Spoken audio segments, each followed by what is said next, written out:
Aerial swamp porn. Plane arrival has nothing to do with this video, but I guess it's as good a time as any to think about how silly it is to have a crocodile supervillain locked up in a bayou prison. Video from Suicide Squad's soundtrack posts 6.5 weeks before the movie comes out, and roughly 15 years after the first trailer for the movie debut. Also, why take the time to paint this fairly intricate entrance on the front?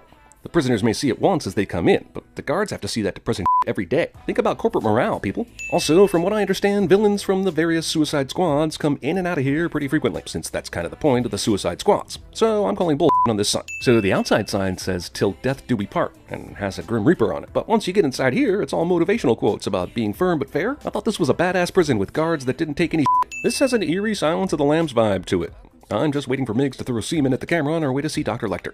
All my friends are heathens, take it slow. Tyler finds being incarcerated the appropriate time to break into song. Also, I'm positive no prison guards in real life can moonlight as supermodels like these guys. The is this prisoner doing out here just hanging out? Everyone else is in full cell check mode, with their hands out on the bar, but this asshole can just wander whenever he likes. You don't know the half of the abuse. There is a huge difference in having friends that are heathens and those that are psychopaths. It's one thing to smuggle a phone into prison, it's another thing to shove a bass drum up your ass. Also, I mean, it's nice they're letting Josh pass the time with a hobby and all, but the people in the neighboring cells have to be pissed, right? Where the hell did the guards go? They just got him this far and thought he'd figure out the rest? Starting to think this isn't the most competent security. Will Smith isn't doing an elaborate high-five sequence in this scene. I'm convinced that the first 45 minutes of this movie will be characters sitting and contemplating, so I figure I can show up about 45 minutes late. Spirit fingers. Okay, first off, Tyler's power is that he can either flash into the future or he can turn on the light. Second, he seems genuinely surprised that he has this power, even though I'm assuming that power helped lead to him being incarcerated with a bunch of supervillains.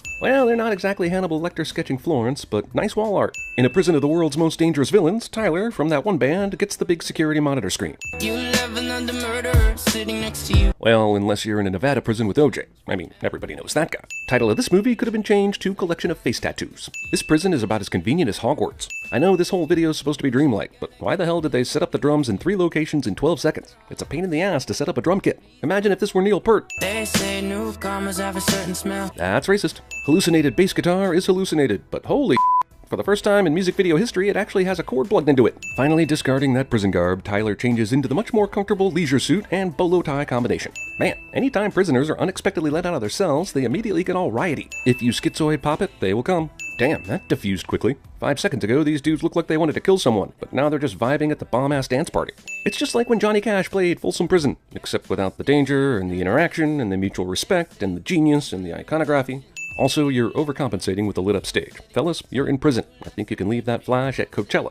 Cool shot, but this dude's fellow guard did jack to help keep his partner from being kicked by a 100-pound prisoner. This video has confirmed for me that Suicide Squad Margot Robbie is less intimidating than Wolf of Wall Street Margot Robbie. Wow, I almost talked myself into believing I haven't seen this same scene about 1,100 times in trailers since July 2015. I have no idea if intentionally bearing the midriff is a character trait for Harley Quinn, but this looks suspiciously like a Natalie Portman in Attack of the Clones situation. First off, why the hell would security guards at a prison like Belle Reve carry guns? Seems like the perfect recipe for a disastrous riot. Second, why does it take 6 guards to cover Tyler here? From what we've seen, his only superpowers are the ability to play 3 notes on a badass bass guitar and stare longingly at the floor.